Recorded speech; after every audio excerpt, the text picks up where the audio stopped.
د یو فقیر عجبه واقعه.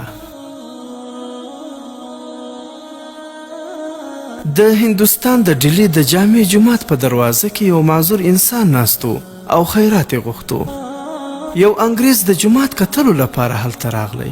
موږ هم وکتل چې جامع مسجد ته انګریزان هم ځي راځي. هغه انګریز په ډیره اوچته عهده وظیفه باندې و. کله چې د دغه فقیر مخې ته راغلی نو هغه فقیر سلوټ سلامي ورته وکړه د دې لپاره چې کسه راکړي.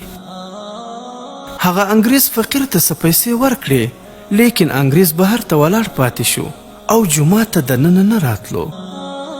د جومات نقشه او عظمت څه داسې و، پر لوحه لیکل شوي و چې څوک د الله جل جلاله د کور مخې ته راشي نو سکون ورته حاصل شي. هغه انګریز جومات وکتو او لاړو.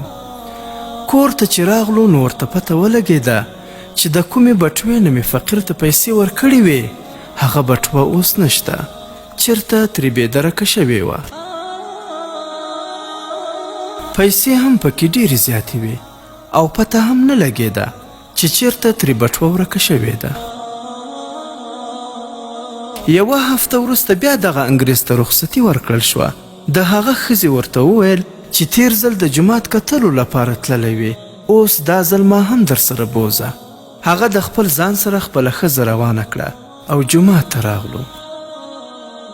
کله چې هغه انګریز د دغه معذور فقیر مخې ته تیرېدو نو هغه فقیر سمدستي ودرېدی او ورته یې وویل چې تیر ځل ته راغلی وې، ما ته دې پیسې راکړې وې. د هغې نه وروسته تا خپله بټوه په جیب کې کېښودله، نو چې لږ مخکې لاړې هغه بټوه ستا نه پرېوتله او هغه ما راواخیسته.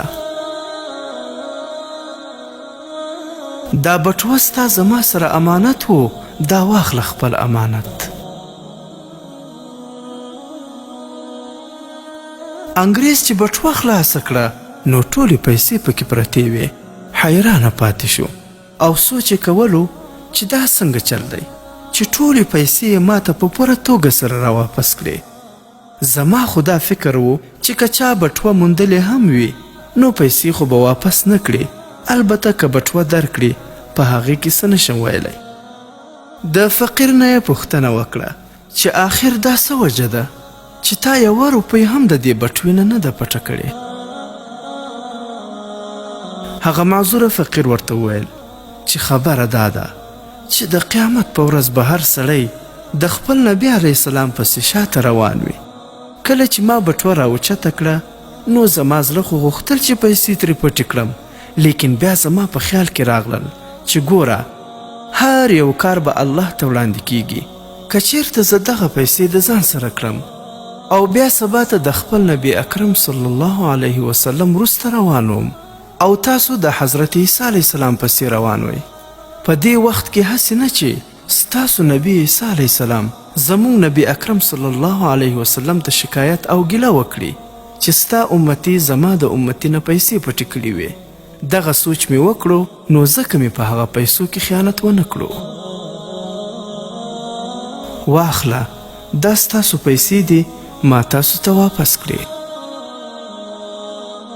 عبرت: د یوه فقیر د خپل پیغمبر صلی الله علیه وسلم سره دومره مینه وه چې د هغه په خاطر یې د یوه انګریز پیسې پټې نه کړې.